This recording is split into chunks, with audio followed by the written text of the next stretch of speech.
మాజీ X home minister కాపు సంక్షేమ సేన వ్యవస్థాపక అధ్యక్షులు శ్రీ చేకొండి హరిరామ జోగయ్య గారు పవన్ కళ్యాణ్ గారికి రాసినటువంటి బహిరంగ లేఖ.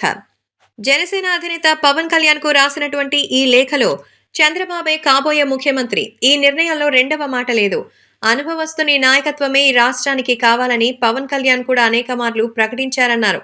కనుక అందరి మాట ఇదే అంటూ లోకేష్ బాబు ప్రకటించేశారన్నారు. లోకేష్ బాబు ఆశిస్తున్నట్టుగా చంద్రబాబునే పూర్తికాలం ముఖ్యమంత్రిగా చేయడానికి మీ ఆమోదం ఉందా అని ప్రశ్నించారు. మీరే ముఖ్యమంత్రి కావాలని అధికారం చేపట్టడం ద్వారా బడుగు బలహీన వర్గాలు యాచించే స్థితి నుంచి శాసించే స్థితికి రావాలని కలలు కంటున్న జన సైనికుల కలలు ఏం కావాలనుకుంటున్నారు అంటూ హరిరామ జోగయ్య లేఖలో ప్రశ్నించారు. ఆంధ్రప్రదేశ్ ఏర్పడిన నాటి నుంచే అనేక అవినీతి ఆరోపణలు ఎదుర్కొంటున్నటువంటి రెండు కుల నాయకులు రాజ్యం ఏలుతున్నారన్నారు. 80% జనాభా ఉన్న బడుగు బలహీన వర్గాలకు మోక్షం ఎప్పుడు అన్నారు. మీరు పెద్దన్న పాత్ర వహిస్తూ బడుగు బలహీన వర్గాలకు ఒక దారి చూపిస్తానని, నీతివంతమైన పరిపాలన ప్రజలకు అందిస్తానని ఆశిస్తున్న ప్రజానీకానికి మీరు చెప్పే సమాధానం ఏమిటి అని ప్రశ్నించారు.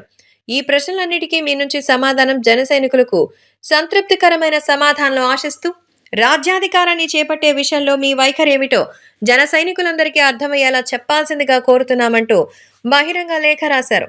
మరైతే ఈ విషయంపై హరిరామ జోగయ్య గారంటే ఎంతో ప్రాముఖ్యతను, అలాగే అభిమానాన్ని చూపించే జనసేన చీఫ్ పవన్ కళ్యాణ్ ఏ విధంగా స్పందిస్తారు అనేది చూడాలి.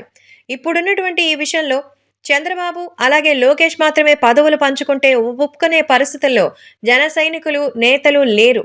కాబట్టి ఈ విషయంలో పవన్ కళ్యాణ్ ఖచ్చితంగా ఆలోచించి ఒక సముచితమైన నిర్ణయాన్ని తీసుకుంటారని, పవన్ కళ్యాణ్లో ఉన్న ఉత్తేజం మేల్కొని నాయకుడిగా మారాలంటూ హరిరామ జోగయ్య వెన్నుతట్టినట్టుగా తెలుస్తోంది.